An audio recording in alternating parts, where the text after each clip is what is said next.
aí pessoal, tudo bom com vocês? Meu nome é Aldrin de Carvalho, esse aqui é o meu canal, que é o canal do Aldrin, e hoje a gente está aqui novamente para dar prosseguimento à nossa história da filosofia com base na história da filosofia do Giovanni Reale e do Dario Antiseri. Hoje a gente segue falando da filosofia no Renascimento e, mais especificamente, sobre as polêmicas religiosas desse período. Hoje falando de um autor que, nesse contexto, provavelmente é o mais importante de todos, que é o Martinho Lutero.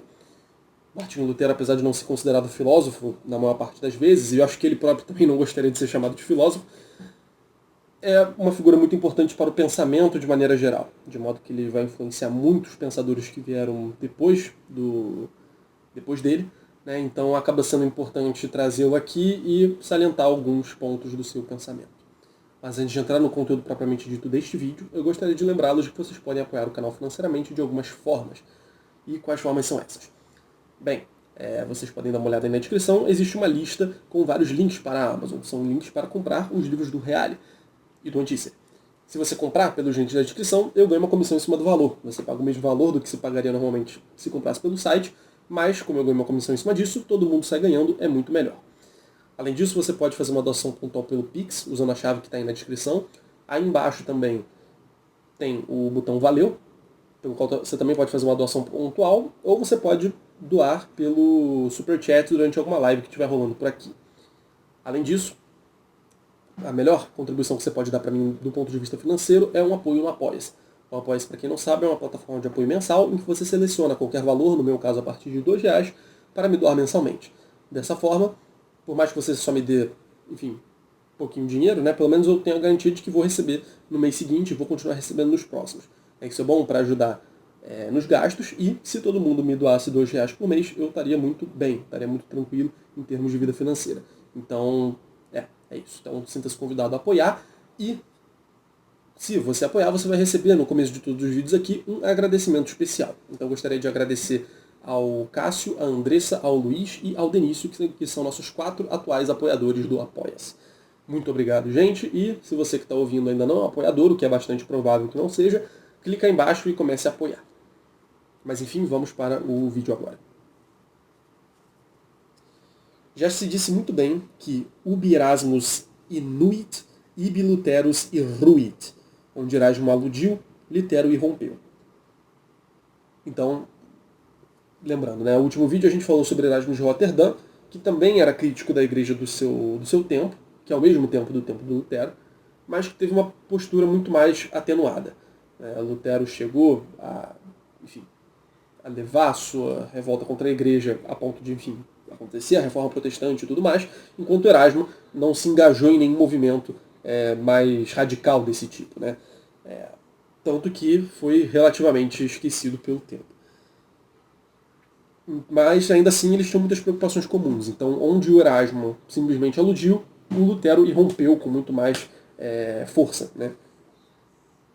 Com efeito, Lutero, nascido em 1483 tendo morrido em 1546, irrompeu no cenário da vida espiritual e política da época como um autêntico furacão que envolveu toda a Europa e cujo resultado foi a dolorosa ruptura da unidade do mundo cristão.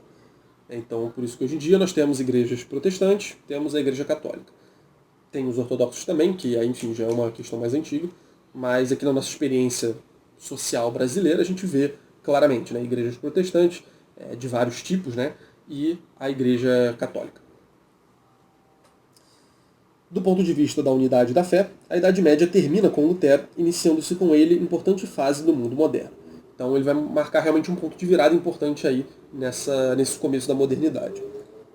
A fé, a religião e tal passa a ser algo bastante diferente depois dele.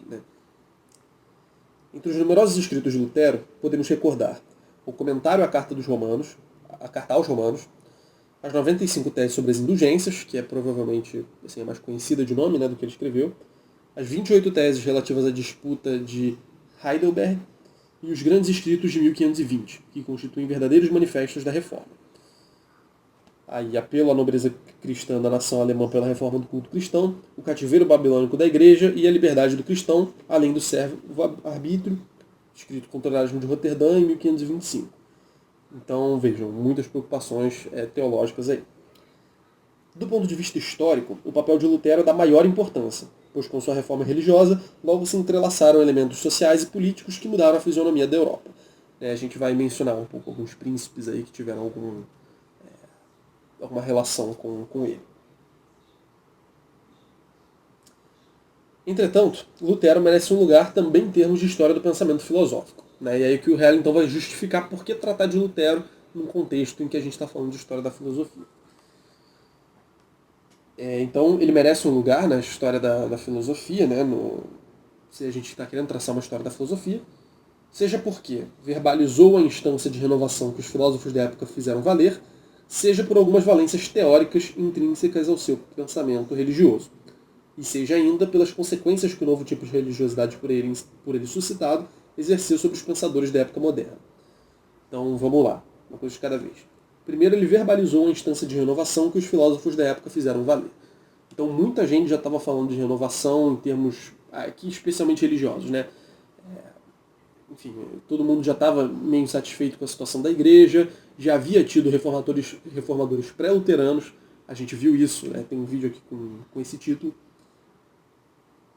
Então ele deu voz a isso que já estava no coração de muitas pessoas e já tinha até sido levado para frente por algumas pessoas, por outros autores. Além disso, o pensamento do Lutero tem valências teóricas, sobretudo de caráter antropológico e teológico, intrínsecas ao seu pensamento religioso. Então, questões teológicas e antropológicas, que estão muito ligadas com a filosofia. Então, ele vai ter uma visão do homem, que a gente vai comentar aqui nesse vídeo ainda, que vai ser bastante influente, e também uma visão de Deus. Isso naturalmente impacta a filosofia, porque a filosofia também fala do homem e também fala de Deus, de pontos de vista diferentes, em grande medida, mas de todo modo, dado que o objeto é o mesmo, o Lutero mudando o clima espiritual da Europa, ou pelo menos de parte dela, acaba influenciando naturalmente como que os homens vão ver Deus e vão ver o homem. Isso acaba tendo reflexos filosóficos posteriormente. Especialmente, como ele diz logo depois, esse novo tipo de religiosidade vai exercer influência sobre os pensadores da época moderna, por exemplo, Hegel e Kierkegaard, que a gente vai estudar daqui a alguns anos aqui no canal. Eles dois vão demorar bastante aí, século XIX, XVIII, XIX vão ser bem depois.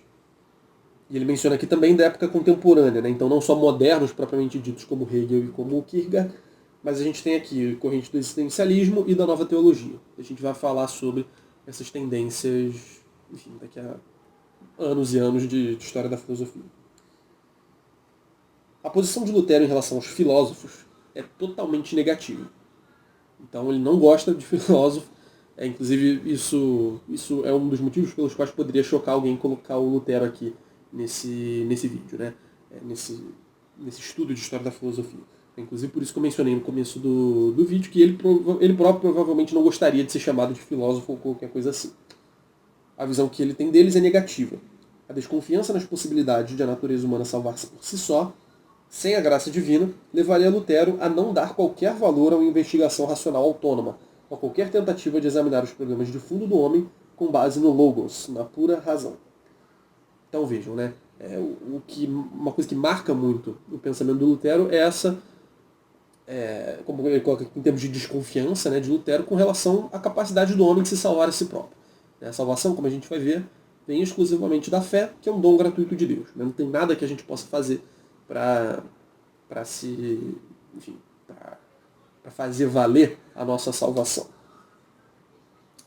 E o fato, então, do homem não poder se salvar, da natureza do homem ser uma natureza caída e incapaz, por isso, leva o Lutero a não dar nenhum valor à investigação racional autônoma, a investigação do homem pelo homem diante do mundo, querendo pensar sobre as coisas e, sobretudo, pensar sobre Deus. Aí a razão humana se mostra completamente falha. Justamente porque ele é uma criatura caída, pecaminosa, etc. É concupiscente, esse termo concupiscência a gente vai ver que é importante. Para ele, a filosofia era vã sofisticação e, pior ainda, fruto daquela absurda e abominável soberba própria do homem, que quer basear-se em suas próprias forças e não na única coisa que salva, isto é, a fé. Então, pelo que está sendo dito aqui, parece que tanto essa coisa do homem querer se salvar, quanto o homem querer conhecer as coisas e com a sua própria razão conhecer Deus, são expressões de um mesmo ímpeto interno, que é uma soberba. É uma soberba, uma crença errônea do homem de que ele tem capacidade de conquistar alguma coisa, de conseguir alguma coisa de boa, de verdadeira por si próprio. Nessa óptica, Aristóteles parece-lhe como uma expressão, de certa forma, paradigmática dessa soberba humana. De novo, né, contexto do Renascimento, especificamente contexto religioso do Renascimento, que tem bastante influência da escolástica ainda. Né? A gente tem, então, pensamento aristotélico tomista, principalmente, né, mas também de outras vertentes da escolástica com bastante força. E, Aristóteles aparece aí ainda como o mestre dos que sabem nessa época, né, como o filósofo, como o Tomás diz. Então, é claro que se Lutero está se levantando contra essa capacidade, ou melhor, essa pretensão humana de alcançar a verdade e tudo mais, Aristóteles parece aí um bom exemplo daquilo que não é para a gente ser, daquilo em que a gente não deve se inspirar. Né? Um exemplo, num certo sentido, antiparadigmático. Né? E o único filósofo que não é inteiramente envolvido nessa condenação parece ser Occam. Mais precisamente, ao separar e contrapor fé e religião, fora Occam que, sob certos aspectos, abrira um dos caminhos que levariam à posição de Lutero. Né? Então, parece que ele talvez passe um pano aí pro Occam, né? Não condena o Occam com tanta veemência quanto condena os outros filósofos. E aí o Reale lembra aqui, né, que o Occam, ele talvez, sob certo aspecto pelo menos, né, ele abriu o caminho que levou ao protestantismo. Né? A gente deve voltar a mencionar isso aqui depois. Mas lembrem-se daquela coisa do nominalismo sobre intermediários entre Deus e o mundo. Né? Também para o Lutero não haverá intermediários entre Deus e entre o homem, né, e a palavra de Deus. Né? Essa coisa de cortar os intermediários parece ser algo de comum que tem nos dois autores, como a gente já vai ver. Vejamos brevemente a posição de Lutero no âmbito da época renascentista, para depois examinar os núcleos centrais de seu pensamento religioso e teológico. As relações de Lutero com o pensamento humanista já estão bastante claras e a gente já antecipou algumas delas. A primeira que o Reale menciona aqui é a seguinte. Por um lado, ele verbaliza com voz potente e até prepotente aquele desejo de renovação religiosa, aquele anseio de renascimento para uma nova vida e aquela necessidade de regeneração que constituem as próprias raízes da Renascença.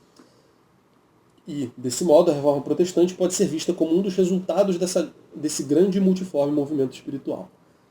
Então veja, né, a ideia de renascer está muito presente no Renascimento, né, por isso que tem esse nome.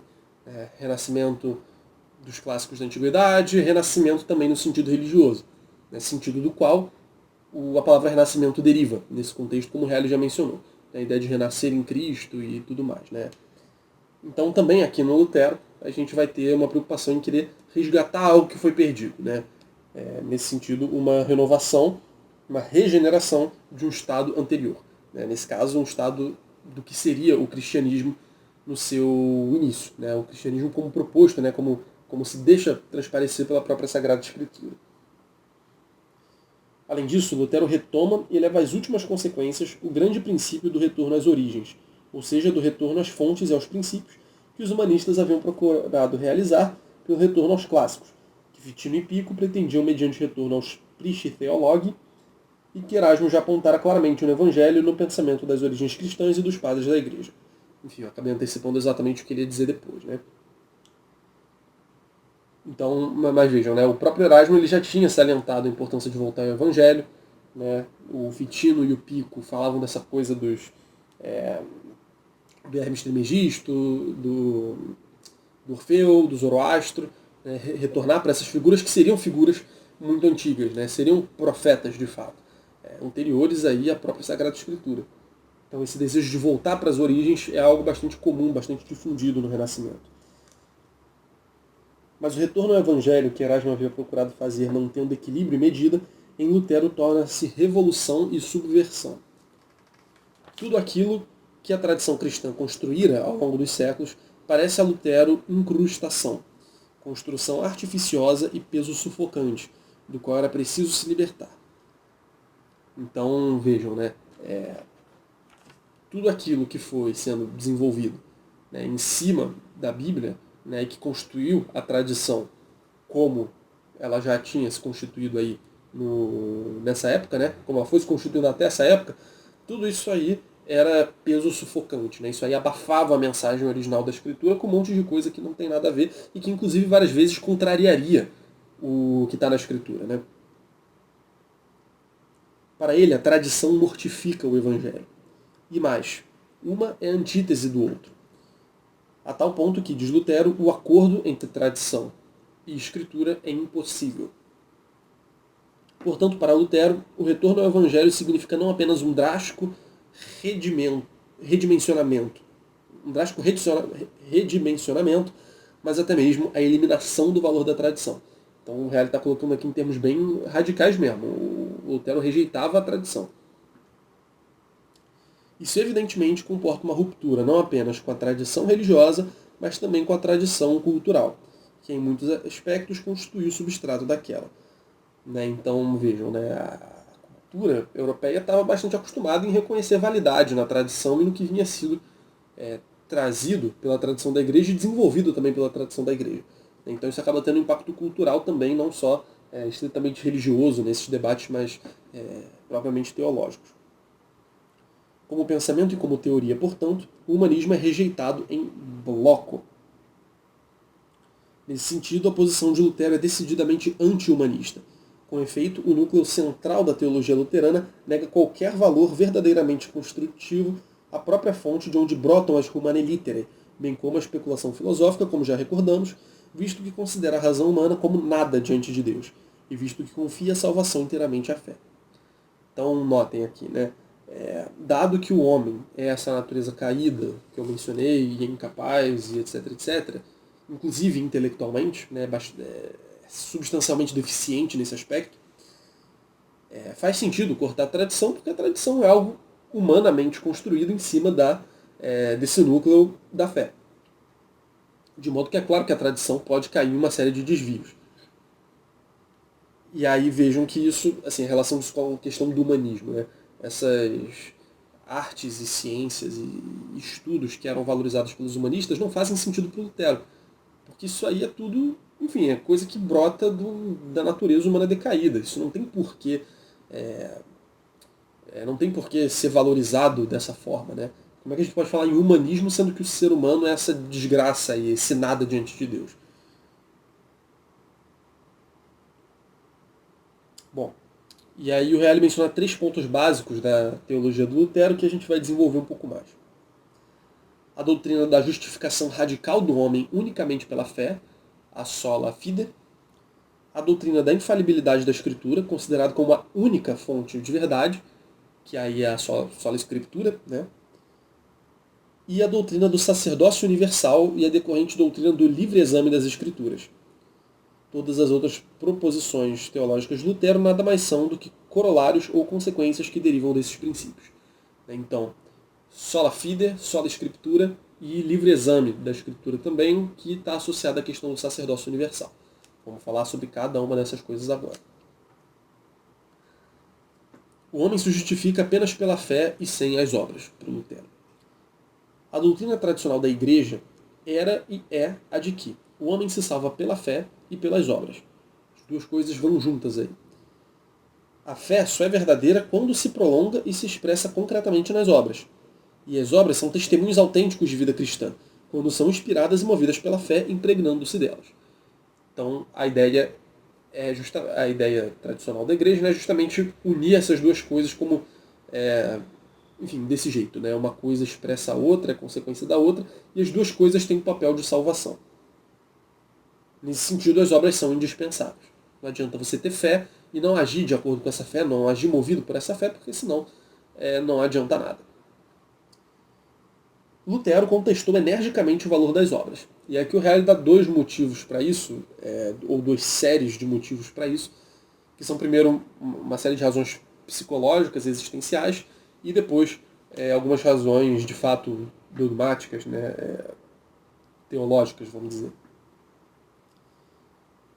Durante muito tempo, Lutero sentiu-se profundamente frustrado e incapaz de merecer a salvação com as próprias obras, que lhe pareciam sempre inadequadas e, consequentemente, a angústia diante da problematicidade da salvação eterna o atormentou incessantemente. Então Lutero ele tinha como uma questão muito pessoal essa questão das obras, né? Tudo que ele fazia, ele via que não era o suficiente para agradar a Deus e não era o suficiente, e ele se sentia, então, atormentado com essa situação. A solução que adotou, afirmando que basta a fé para salvar-se, libertou-o completa e radicalmente dessa angústia. Então é claro que se a gente passa a aceitar que a iniciativa humana é absolutamente insuficiente, passa a ser possível uma tranquilidade, né, derivada do fato de que é a fé que vai te salvar e que no fim das contas isso é iniciativa de Deus. Né? Eu não tenho por que me estressar porque não há nada que eu possa fazer, né, por iniciativa minha, pelo menos. Mas eis as motivações conceituais, né? Essas foram as motivações mais psicológicas, agora as motivações existenciais. Nós, homens, somos criaturas feitas do nada, ex nihilo, né? E enquanto tais, não podemos fazer nada de bom que tenha valor aos olhos de Deus, que é, enfim, essa coisa magnânima e tal. Isto é, nada que tenha valor para nos transformar naquelas novas criaturas e realizar aquela renascença exigida pelo Evangelho. Então o homem não tem forças para se colocar nessa posição, para se regenerar. Né? Como Deus nos criou do nada, com um ato de livre vontade, da mesma forma nos regenera com um ato análogo de livre vontade. Completamente gratuito. Então Deus faz isso sem merecimento da nossa parte em nenhum aspecto, em nenhum grau. Para ele, a iniciativa de Deus é 100% gratuita, não há nada que a gente possa fazer para comprometer isso ou para favorecer isso. E da mesma forma como ele tirou a gente do nada, né, trouxe do nada a existência, também pode nos tirar da desgraça em que nós estamos para a graça. Depois do pecado de Adão, o homem decaiu a tal ponto que, por si só, não pode fazer absolutamente nada. Considerado em si mesmo, tudo aquilo que deriva do homem é concupiscência, termo que em Lutero designa tudo aquilo que é ligado ao egoísmo, ao amor de si próprio. Então, tudo aquilo que o homem faz por si mesmo, que não seja inspirado por Deus, mas tudo aquilo que o homem faz por si mesmo é concupiscência, colocado com esses termos. E sempre vai ter uma origem no egoísmo, no interesse, em qualquer impulso negativo desse, né? Qualquer pecado desse tipo. Sendo assim, a salvação do homem não pode deixar de depender do amor divino, que é dom absolutamente gratuito, como a gente já disse. E a fé consiste em compreender isso e entregar-se totalmente ao amor de Deus. É precisamente como o ato total de confiança em Deus que a fé nos transforma e regenera. Então a gente precisa ter fé em Deus e é Deus que vai fazer todo o resto. Né? A gente não tem nenhum papel nessa história. A fé justifica sem obra alguma. Ainda que, dada a fé, Lutero admita que daí decorrem boas obras. Mas ele nega que elas possam ter aquele sentido e aquele valor que tradicionalmente lhe eram atribuídos. Então ele diz que, de fato, uma vez que você tem fé, você acaba agindo bem porque você tem fé, porque você tem amor a Deus, e aí você acaba agindo de acordo com a vontade dele. Mas isso não tem nenhum valor, né, diante de Deus. A fé ela basta para justificar. Deve-se recordar que essa doutrina pressupõe como fundo toda a questão das indulgências e as polêmicas relativas a essa questão, ligada justamente à teologia das obras. Então, o que acontece nessa questão das indulgências? Né? As indulgências, você recebe uma indulgência na medida em que você faz algo que pode ter como consequência reduzir seu tempo no purgatório. Né? E aí são as autoridades da igreja que estabelecem exatamente como isso funciona. Né? Até hoje funciona assim.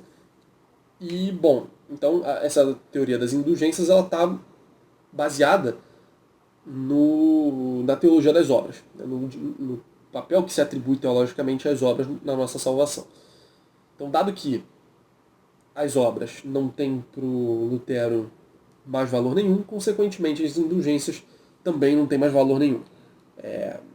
Também elas não podem fazer nada porque você consegue uma indulgência justamente através de uma obra que você faz, de uma obra de caridade ou qualquer coisa assim.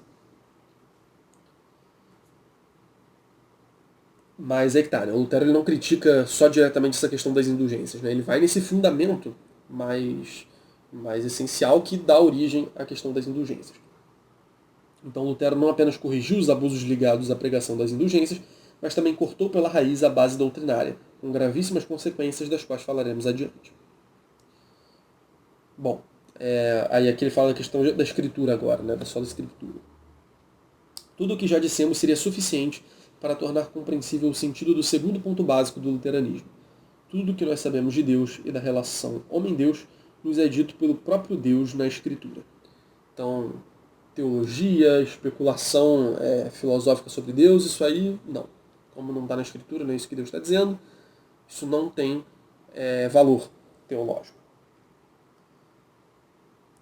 Esta, portanto, a Escritura, que é onde Deus fala dele mesmo e, portanto, é a fonte última da qual a gente pode retirar as coisas, a fonte única, melhor dizendo, deve ser entendida com rigor absoluto, sem interferência de raciocínios e glosas metafísico-teológicas. Então você não pode mais usar a metafísica para interpretar uma questão sobre a natureza de Deus na Escritura. A Escritura é o ponto de partida e é ali que está o que realmente interessa. Tem que ser tomado então com esse rigor todo. Só a Escritura constitui a autoridade infalível de que necessitamos. O Papa, os bispos, os concílios e toda a tradição não somente não beneficiam, mas até obstaculizam a compreensão do texto sagrado. Então a Escritura é a fonte, é a autoridade infalível.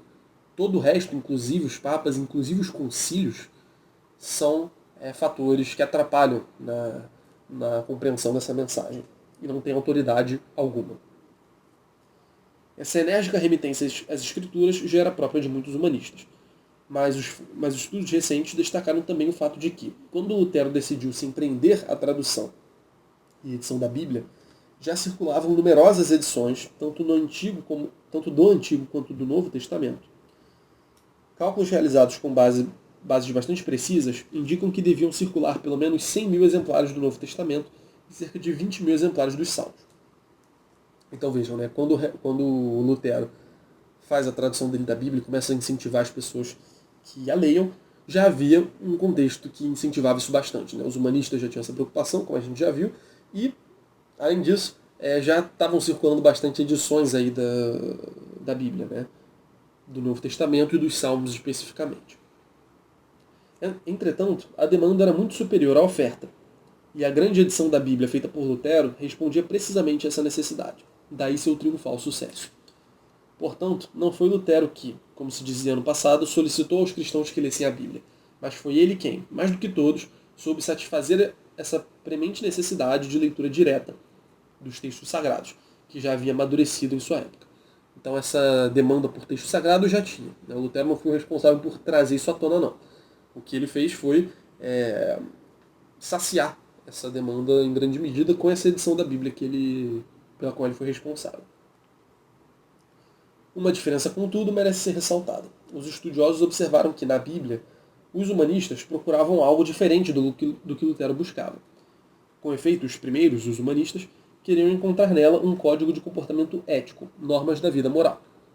Ao passo que Lutero procura nela a justificação da fé, diante da qual, como ele a entende, o código moral considerado em si perde qualquer significado. Então vejam, né? Havia essa dupla, tanto o Lutero e os protestantes estavam enfatizando a ida à Bíblia e tudo mais, quanto os humanistas também já estavam fazendo isso há mais tempo. Mas esses dois movimentos em direção à Escritura eram motivados por questões diferentes, por preocupações diferentes. Os humanistas eles queriam um código moral, queriam viver bem, toda aquela coisa que a gente já viu nos outros vídeos. Agora, o Lutero tinha uma preocupação mais propriamente teológica mesmo. Né? Ele estava a fim de fazer a reforma na igreja, tinha um monte de coisa errada, ele queria encaminhar essas questões, e especialmente procurando essa questão da justificação da fé.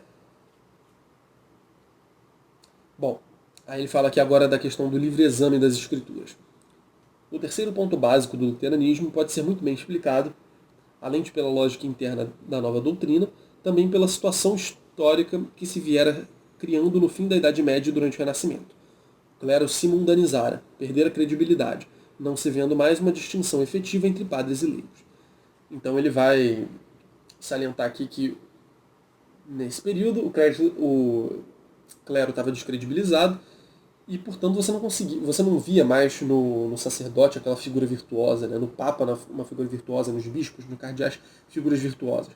Né? Nesse sentido, o leigo e o clero dava no mesmo. Né? Eles não eram pessoas virtuosas, justamente.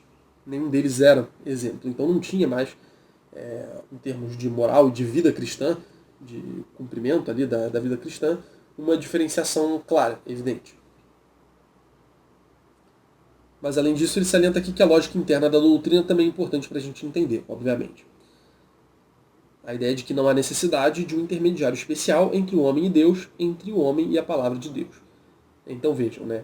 E aí aqui a gente vê um traço muito análogo, muito próximo do que a gente viu quando falou do nominalismo, né?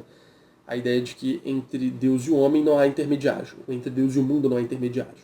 No nominalismo isso é uma tese metafísica, né? A negação das formas universais, a negação dos universais de maneira geral, sejam platônicos, sejam aristotélicos, enfim, que configuram e moldam o mundo sensível, o mundo como nós o vemos. No caso aqui do Lutero, a gente também tem uma ausência de intermediários entre o homem e Deus, entre o homem e a Escritura, consequentemente, né, que é a palavra de Deus. Então não mais o Papa, não mais os bispos, não mais a Igreja institucionalmente falando, é o intermediário entre Deus e o homem, mas não há mais isso. Né? Todo homem é sacerdote, num certo sentido. Ele diz aqui que as revoltas de Wycliffe e Hus no crepúsculo da Idade Média são particularmente significativas. O pessoal já estava revoltado com essa questão do clero não estar correspondendo às expectativas antes. Não era preciso muito, portanto, para extrair daí conclusões extremas, como fez justamente Lutero. Isto é, a ideia de que um cristão isolado pode ter razão contra um concílio, se estiver iluminado e inspirado diretamente por Deus, não sendo, portanto, necessária uma casta sacerdotal, visto que cada cristão é sacerdote em relação à comunidade em que vive. Todo homem pode pregar a palavra de Deus. Assim elimina-se a distinção entre clero e leigos, embora não seja eliminado o ministério pastoral enquanto tal, né, indispensável em uma sociedade organizada. Então, não é como se cada cristão fosse... Lutero estivesse mandando os cristãos irem cada um viver a sua fé isolada numa caverna. A vida em comunidade ainda... a vida cristã em comunidade cristã ainda é relevante porque a gente vive em sociedade. Agora, essa frase aqui é muito significativa, né? É possível que um cristão isolado esteja certo e um concílio inteiro esteja errado. Os concílios, aqueles históricos mesmo, que a gente já estudou. A gente não parou para estudar eles aqui, mas a gente mencionou alguns de passagem, né? Mas é possível que um cristão sozinho esteja certo e um concílio inteiro esteja errado. E um papa esteja errado também. Todavia, nesse aspecto, as coisas logo assumiram uma conotação francamente negativa. Essa coisa do livre-exame, né? A liberdade de interpretação abriu caminho a uma série de perspectivas não desejadas por Lutero, que pouco a pouco foi se tornando dogmático e intransigente, pretendendo, em certo sentido, estar dotado daquela infalibilidade que contestara ao Papa. Então, Lutero estava pregando o livre-exame das Escrituras, mas com o tempo passou a ficar profundamente incomodado com aqueles que liam a Escritura de um jeito diferente do dele, né? Que liam a Escritura de maneira livre e não do modo como ele próprio lia. Não por acaso ele foi chamado de o Papa de Wittenberg. Então ele próprio ganhou esse apelido porque estava sendo tão intransigente quanto um Papa geralmente é. E pior ainda aconteceu quando, tendo perdido toda a confiança no povo cristão organizado em bases religiosas, em virtude dos infinitos abusos, Lutero entregou aos príncipes a igreja por ele reformada. Nasceu assim a Igreja de Estado, que é a antítese daquela igreja a qual a reforma deveria ter se levantado. Então, vejam, né? Tendo perdido a esperança no livre-exame das pessoas, acabou que Lutero entregou a igreja na mão dos príncipes. O que, enfim, justamente parece contradizer aquele projeto inicial dele, aquelas preocupações todas que ele tinha. Portanto, aconteceu que, depois de ter afirmado solenemente a liberdade da fé, Lutero depois se contradisse de modo muito clamoroso nos fatos. Pouco a pouco, Lutero induziu os príncipes a controlarem a vida religiosa, chegando até a exortá-los a ameaçar e punir aqueles que desleixavam as práticas religiosas. Então passou a usar da violência mesmo contra aqueles que discordavam dele, ou que não estavam praticando a religião no modo como ele estava propondo ali. Desse modo, o destino espiritual do indivíduo tornava-se patrimônio da autoridade política, nascendo assim o princípio cuius regios eius religio. Então, a depender da sua região, também variaria a sua religião, o seu modo de viver a religião. E aí aqui o Hélio coloca como a religião deve depender do Estado. Então notem, né, como o Lutero ele, ao longo da vida ele foi tendo essa... na vida dele, pelo menos, foi indo nesse sentido contrário do que parecia ser o projeto inicial da reforma. Mas enfim, voltando para a questão do pensamento dele, os componentes pessimistas e racionalistas do pensamento de Lutero estão evidentes em todas as suas obras, mas de modo especial no servo-arbítrio. Aí uma espécie de, vamos dizer assim, de piada, né, de contraposição à ideia de livre-arbítrio. Se o Erasmo de Roterdã, por exemplo, defendeu o livre-arbítrio de um lado, Lutero vai defender a existência de um servo-arbítrio. Enfim, esse escrito foi feito, né, foi redigido justamente contra o Erasmo de Roterdã. Nesse escrito, aquela dignidade do homem, tão cara aos humanistas italianos, e da qual Erasmo havia sido defensor, em ampla medida subverte-se inteiramente, apresentando-se com sinal oposto. Então a visão do homem não é mais otimista, mas uma visão pessimista, de um homem decaído. Não mais do homem como centro da criação, mas a visão do homem como essa criatura caída, afastada de Deus e que diante dele não é nada. Eu não estou dizendo que o Lutero negasse que o homem é o centro da criação. Estou dizendo que a imagem aí, o enfoque parece que vai mudar bastante, né? Esse lado pessimista decorrente da queda vai ser muito mais enfatizado do que esse lado otimista que a gente poderia ter, uma vez que a gente constata, por exemplo, que o homem é o centro da realidade enfim, física, né? O excluído Deus da realidade nesse sentido. O homem só pode se salvar se compreender que não pode em absoluto ser o artífice de seu próprio destino. Com efeito, sua salvação não depende dele, mas de Deus. Enquanto estiver totalmente convencido de que pode agir por si próprio, estará se iludindo, nada mais fazendo do que pecar. Então, se eu acho que eu tenho algum papel na minha salvação e eu estou agindo, tentando agir bem, em vista de me salvar, ou de auxiliar na minha salvação, ou de colaborar na minha salvação, né, de alguma forma, eu estou pecando. Né? Eu só começo a entrar num estado mais de acordo com o que deve ser o estado de um cristão, se eu reconheço que eu não sou capaz. E eu paro de querer ser senhor do meu próprio destino. O homem precisa aprender a desesperançar-se de si mesmo, a fim de abrir caminho para a salvação, já que, desesperando-se de si mesmo, entrega-se a Deus e tudo espera da vontade de Deus, e desse modo aproxima-se da graça e da salvação. Então, é um abandono de si próprio, da sua pretensão de querer se salvar, e uma entrega de si próprio nas mãos de Deus para que Ele possa salvar você. Considerado em si mesmo, ou seja, sem o Espírito de Deus, o gênero humano é o reino do diabo, um caos confuso de trevas. O arbítrio humano é sempre e somente escravo de... Aliás, o arbítrio humano é sempre e somente escravo, seja de Deus, seja do demônio. Então a gente não tem liberdade de escolher para qual lado a gente vai. A gente é sempre escravo. Pode ser do demônio, como pode ser de Deus. A ponto de Lutero, por exemplo, chegar a comparar a vontade humana a um cavalo que se encontra entre dois cavaleiros, Deus e o demônio. Tendo Deus sobre o dorso, quer andar e vai aonde Deus quiser. Tendo no dorso o demônio, anda e vai aonde quer o demônio. Ela não possui sequer a faculdade de escolher entre os dois cavaleiros. São eles que disputam entre si o direito de cavalgar a alma humana. Então, vejam, né? A gente não pode nem escolher se vai tender mais para um ou para o outro.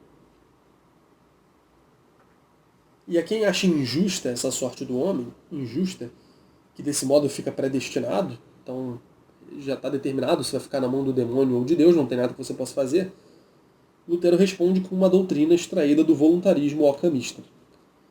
Mais uma aproximação com Ockham aqui. Deus é Deus precisamente porque não precisa prestar contas daquilo que quer e daquilo que faz, estando bem acima daquilo que parece justo ou injusto para o direito humano. Então, se para a gente parece injusto que uma pessoa seja condenada porque o demônio decidiu montar no dorso dela ao invés de Deus, não há nada de injusto, porque esses critérios de justiça, no caso de Deus, não se aplicam. Né? Esse é um critério muito humano de justiça que estaria sendo usado. Desse modo, natureza e graça ficam radicalmente separadas, assim como razão e fé. E a gente lembra um pouco o que a gente viu no Ockham também. Quando age de acordo com sua natureza, o homem outra coisa não pode fazer senão pecar.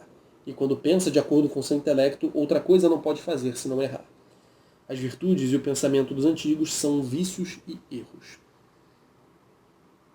Então vejam, né, os antigos estavam pensando ali sobre a natureza humana, sobre o cosmos, sobre Deus e tal. E essas virtudes que eles tinham, né, esse pensamento que eles tinham sobre todas essas coisas, e as virtudes que eles desenvolviam, né, que a gente tende a ver às vezes em algumas figuras antigas, na verdade são vícios e erros. Não tem nada de virtude, não tem nada de pensamento verdadeiro nisso. Nenhum esforço humano pode salvar o homem, mas somente a graça e a misericórdia de Deus. Essa é a única certeza que, segundo Lutero, nos dá a paz. E assim ele consegue saciar essa inquietação diante da sua infinitesimalidade diante de Deus, né? Da sua insuficiência, do fato de ele não ser praticamente nada diante de Deus. Mas enfim, galera, esse foi o vídeo. Eu espero muito que vocês tenham gostado. Nos próximos vídeos a gente continua falando dos reformadores protestantes. Enfim, não foi só Lutero, né? Depois a gente vai falar ainda do João Calvino, do Zwinglio e de algumas outras figuras menores também. Para depois falar, inclusive, da Contra-Reforma Católica, que surgiu como reação a isso tudo. Mas enfim, gente, é isso. Espero vocês nos próximos vídeos. Apoiem o canal financeiramente por alguma das vias que eu sempre menciono aqui.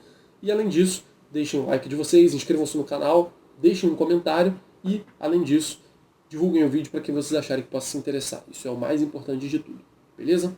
Valeu, gente. Um abraço.